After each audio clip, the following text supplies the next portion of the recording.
out alive. Oh my gosh. It's a hot what? Yeah, I'm glad that It's one to remember. ended better. Yeah. Wow.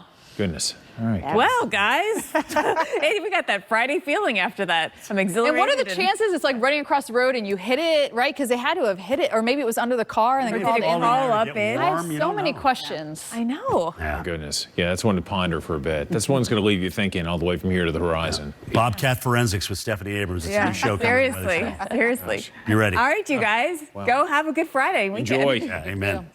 We'll keep it going for you. Thanks for choosing America's Morning Headquarters to get you through the mid-morning hours. Yeah, the Weather Channel is helping you plan for the big events ahead.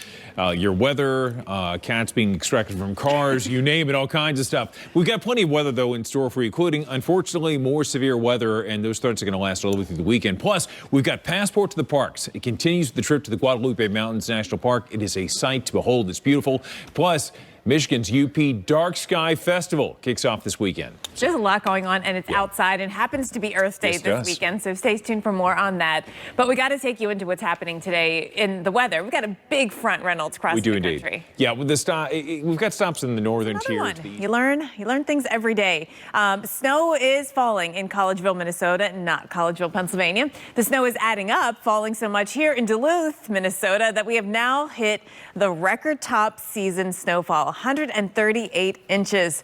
We did it. And now you're like, we did it. We can be done. We're not yet. We have more snow still to come. We've got temperatures at freezing. The wind chill factor is in the 20s. I mean, it's full out winter out here with the snow flying around, and the flakes are still not over yet today, because you can see where we are right here in Duluth and what's all to come. This big old trough, this big old upper level low, everything's sitting right here over the northern tier. So it's going to keep us snowy throughout the area today. Watching that around Grand Forks and Fargo, where you guys are certainly building with that flood fight going on here. Always worried about the Red River this time of year, in particular this season. We're going to see the snowfall, and as we get into tomorrow morning, we still have another couple of inches to go. It's 1 to 3 in most spots. A few areas may get locally a little bit higher than that, but I mentioned the flood fight. We have gauges that are up at moderate flooding right now, and especially along the Red River. There's other spots out here, though, are at major, and we still anticipate that in the coming weeks we will see more getting up to major. And you look at that all the way down the Mississippi River, really worried about what's going to happen this year with the spring flooding, considering how much snowpack we have. Record levels, right? This all ties together. The record snow that we have in places like Duluth and across a lot of this area, that magnitude of snowfall, that's all melting and then coming down into our streams and creeks and rivers and leading to a tough spring flood season. Reynolds. Wow. Crazy times. I remember being on the Red River. Not many places you can go to get back into spring. Yeah, I got to ask you a question. I got a positive question. Everyone knows you're a sunshine lover. Everyone knows you love the beaches. So do you have this frustration with the tug of war of seasons? Yes. Okay. Okay. As I know you all do too. Yeah, absolutely. Yeah. But it's eventually, folks, things will slowly but surely begin to even out. So it is kind of the transitional time, so to speak. It does happen. Hey, question of the day. Billions of people around the planet are getting into the out there to celebrate Earth Day, and that happens tomorrow after a day of doing it. I know your answer, Reynolds. What am I into? Fly fishing. Fly fishing, a beautiful exactly. Stream. Yeah, so I kind of become one with nature with that. What about you? I kind of know the answer, but I like hearing it anyway. It's definitely water, being on the water. But, and I know you all think it's beach, but it doesn't have to be beach. I really do like any water. I think there's something about it that's... Yeah, it's kind of soothing. Yeah. The sound, I mean, even if you don't get into it, the sound is incredible. Yeah, you got to like it. Yeah. Hey, the Gates of Adventure, Jen, they are always open with you. They will have to look ahead to a new round of rain and storms, which could slow down the recovery efforts. That's right. And CBS correspondent Omar Villafranca takes us into the heart of these neighborhoods to show us how they're holding up in the face of what Mother Nature brought.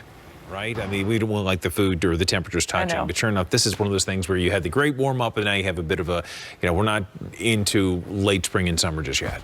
February was so warm. It was. And I think we all got spoiled by that. And now all of a sudden we're back to reality. Just taking the carpet and just ripping it away. Absolutely. Yep. All right. Well, with these big changes coming, temperatures are one part of it. The other thing is storms. You'll see. That's true. A front like this, you'll see some storms. So let's get to that, and I'll show you what's happening in today's big deal with thunderstorms out there. A big complex right now here, just sitting off the coast of Louisiana, right over the Gulf of Mexico is where a lot of the activity is. Now, Texas has to offer. That's right. Saddle up, partner. That's right. The Passport to the Parks, brought to you by Infinity, takes the express stop this time to the very top of Texas. All right, Guadalupe Mountains National Park is located between Excellent. Great tips. Executive Director with Visit Keweenaw, Brad Barnett, thank you so much for joining us this morning. Your skies look amazing. The trip sounds amazing up there at the festival. I would love to go. Oh, beautiful part of the world, truly is. See you in a few. And got data of what happened when it was not successful. Lessons learned, and you apply it to success in the future. Absolutely, no question. Hey, we appreciate you joining America's Morning Headquarters to get you through the mid-morning hours. The Weather Channel helping you plan for all of your big events ahead. Plenty of weather in store, including some severe threats through the weekend. We'll talk about that. Also, where Earth Day celebrations may need a rain check tomorrow. And Passport to the Parks continues. Today, a trip to the Guadalupe Mountains National Park. Absolutely, and we've got stops in the northern tier to the east.